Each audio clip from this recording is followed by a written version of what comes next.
ada undang-undang tentang organisasi bisnis yang memang diizinkan memberikan pinjaman. Betul. Gitu. Nah, tapi kan ada pribadi-pribadi nih yang meminjamkan uang. Lalu saya mendengar juga ada semacam peringatan untuk tidak melanggar dan tidak menjadi rentenir gitu. Nah, ini Ibu aturannya bagaimana? Meminjamkan uang yang kemudian terhitung sebagai rentenir ini apa? Ya begini ya, itu memang harus hati-hati.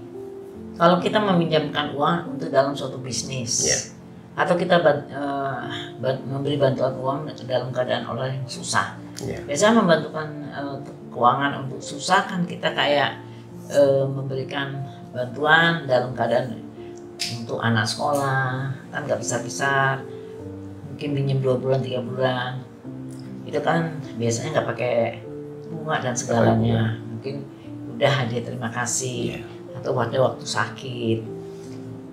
Tapi kalau pekerjaannya meminjamkan uang dengan bunga, dan bunga itu yang bukan satu orang dia lapor-lapor, dia berikan pinjaman, terus memberikan dia selubungkan dengan seolah kerjasama, terus seolah-olah dapat keuntungan, terus ditambah lagi denda penalti, itu hanya bisa di bank, nggak ada.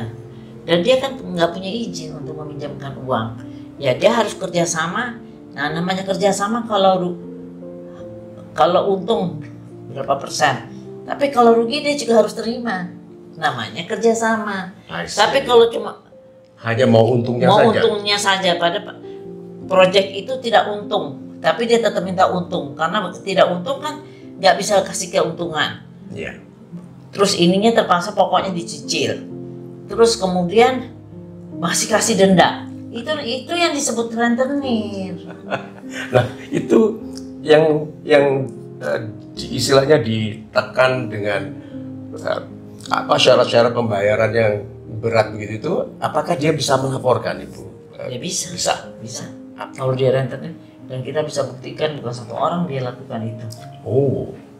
Tapi misalnya hanya bisa dibuktikan bahwa hanya kepada kita cara menekan seperti itu dilaksanakan, bagaimana Ibu? Ya bisa. Bisa ya? Pinjol aja sekarang diberantas. Pinjol diberantas loh. Iya ya. Karena tidak manusiawi.